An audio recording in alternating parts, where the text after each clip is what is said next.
కొత్త కంపెనీలో కూడా ఆటోమేటిక్గా వచ్చేసి ఉంటుంది. కావాలంటే చూడండి. ఫస్ట్ వీటిని ఫిల్టర్ చేద్దాం. కంపెనీలోకి వెళ్ళి ఆల్టర్లోకి వెళ్ళి మధ్యలో కంపెనీ ఓపెన్ చేసి డిలీట్ చేసేయండి. Alt D delete. అడిగి ఒక కంపెనీ డిలీట్ అయిపోయింది. ఇప్పుడు ఈ సర్వీస్ కంపెనీ ఎల్ఐటి ఉంది, మనం ఆల్టర్ చేసుకోవాలి. 23-24 అనేది ఒక కంపెనీ, 24-25 అనేది ఒక కంపెనీ. అప్పుడు మనకు తెలుస్తుంది నీట్గా ఏది పాత కంపెనీ ఏది కొత్త కంపెనీ అనేది. అప్పుడు మళ్ళీ ఆల్టర్లోకి వెళ్ళి పాత కంపెనీ ఫస్ట్ ఓపెన్ చేయండి. కంట్రోల్ రైట్ యారో కర్సర్ లాస్ట్కి వస్తుంది. సో ఇక్కడ 23-24 అని పెట్టండి, సేవ్ చేయండి, కంట్రోల్ ఏ. నెక్స్ట్ కొత్త కంపెనీ ఓపెన్ చేయండి.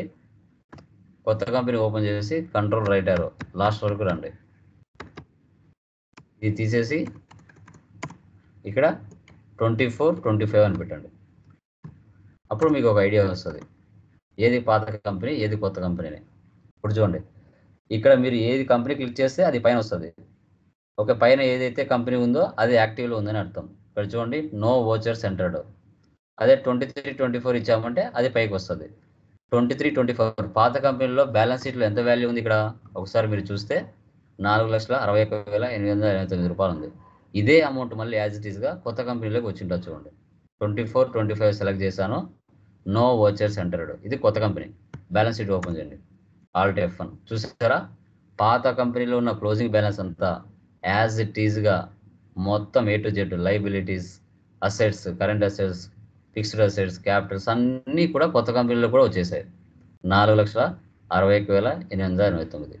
ఈ అమౌంట్తో మళ్ళీ ఫైనాన్షియల్ ఇయర్ అంతా బిజినెస్ చేసుకుంటూ వెళ్తారు. ఇలా ఇయర్ కంపెనీని స్ప్లిట్టింగ్ చేసుకుంటూ వెళ్తారు. ఎస్కేప్. ఇప్పుడు కొత్త కంపెనీలో మనం ఏం చేయాలి? ఇక్కడ నేను ఆల్రెడీ మీకు చెప్పాను, 26 మార్చ్ పేజ్ నెంబర్ 12లో ఆల్రెడీ మనం debit rent, credit rent payable చేసాం 31 మార్చ్లో. ఇప్పుడు కొత్త కంపెనీలో ఏం చేయాలి? అది రివర్స్ చేయాలి. Rent payable debit, cash or credit మనం క్రెడిట్ చేయాలి. ఇప్పుడు ఓచర్లోకి వెళ్తున్నా. ఇప్పుడు పేమెంట్ తీసుకోండి. Rent payable debit 2,500. Next cash or cheque ఏదంటే అది తీసుకోవచ్చు. ఎంటర్. ఇక్కడ చూడండి, date cannot be below the financial year beginning date. ఎందుకు ఇలా వస్తుంది? ఏం ప్రాబ్లం ఏంది కొత్త కంపెనీలో? ఎవరైనా చెప్పగలరా? అది ఫైనాన్స్ 24-25 కాబట్టి సార్.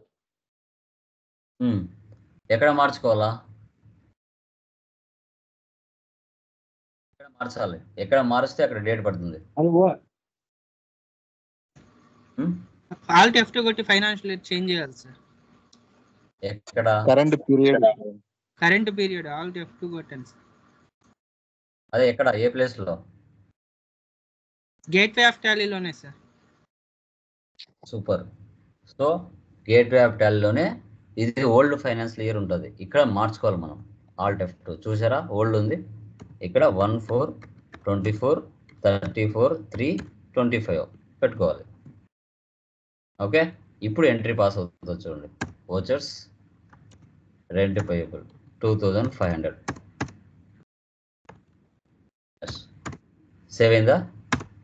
చూడండి, శాలరీ పేయబుల్. అంతే. ఇవన్నీ కూడా నెక్స్ట్ ఇయర్లో ఫస్ట్ వీక్లో క్లియర్ చేసేస్తాం అన్నీ.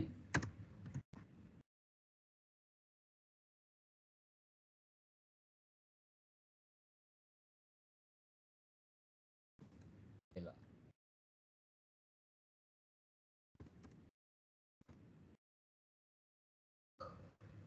ఇలా చేసేయాలి.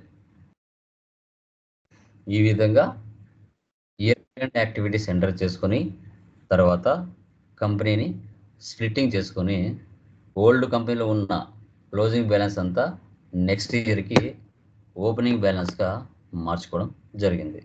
సో ఓల్డ్ కంపెనీలో 31 మార్చ్లో ఓకే పేయబుల్స్ అన్నిటిని ఎంటర్ చేసి వాటిని మళ్ళీ కొత్త ఫైనాన్షియల్ ఇయర్ ఫస్ట్ వీక్లో ఆ పేయబుల్స్ అమౌంట్ ఏవైతే ఇవ్వాల్సినవి ఉన్నాయో వాటన్నిటిని జీరో చేసేస్తాం. ఇలా మనం ఎంటర్ చేస్తాం. ఓకే, ఆ బ్యాలెన్స్ ఓపెన్ క్లోజింగ్ బ్యాలెన్స్ అంతా జీరో చేసి మళ్ళీ ఫైనాన్స్ ఇయర్ కొత్తగా నేను చేసుకోవాలి సార్ అనే డౌట్ వస్తుంది మీకు. సో అప్పుడు మరి ఏం చేస్తామంటే అంటే ఇప్పుడు ఫర్ ఎగ్జాంపుల్ ఇక్కడ ఉంది కదా, ఈ వాల్యూస్ అన్నీ నాకు ఏం అవసరం లేదు, అన్ని జీరోస్ అయిపోయి స్టార్టింగ్ నుంచి మళ్ళీ చేసుకోవాలా. అలాంటప్పుడు మనం ఏం చేస్తాం, చార్ట్ ఆఫ్ అకౌంట్స్,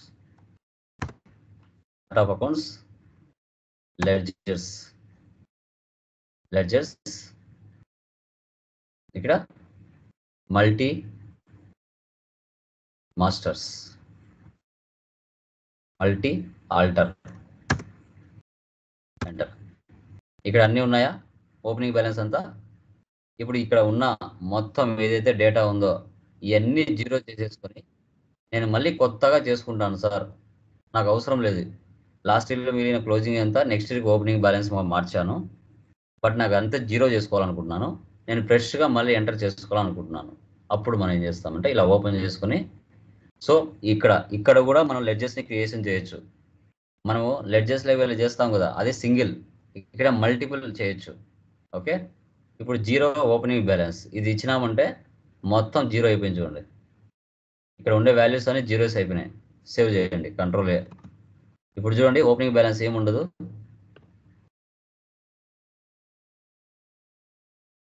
చూసారా, మొత్తం అన్ని బ్యాలెన్స్ క్లియర్ అయిపోయినాయి.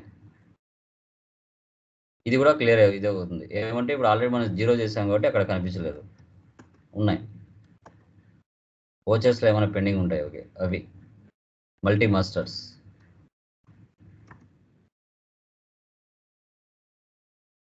ఇక్కడైతే ఏం లేవు. ఇలా ఈ విధంగా జీరో కూడా చేయొచ్చు. అట్ ఏ టైం ఒక్కొక్కటి సింగిల్గా జీరో చేయకుండా అన్నిటిని అట్ ఏ టైం ఓపెన్ చేసి అన్నిటిని జీరో చేయొచ్చు. ఆ ఫెసిలిటీ కూడా మనకు ఉంది. ఈ విధంగా మనము కంపెనీ స్ప్లిట్టింగ్ చేసి జీరో కూడా చేయొచ్చు వాటిని. ఓకేనా, అర్థమైందమ్మా? ఏమైనా డౌట్ ఉందా దీంట్లో? ఎనీవన్?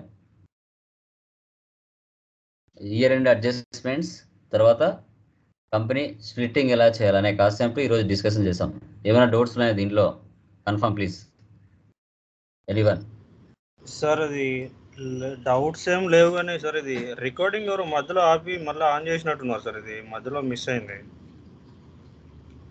ఏమో రికార్డింగ్ చేసేది నేనే, వేరే వాళ్ళు చేస్తారు. ఒకసారి చూడండి సార్, మళ్ళీ టైం పేరు పడింది.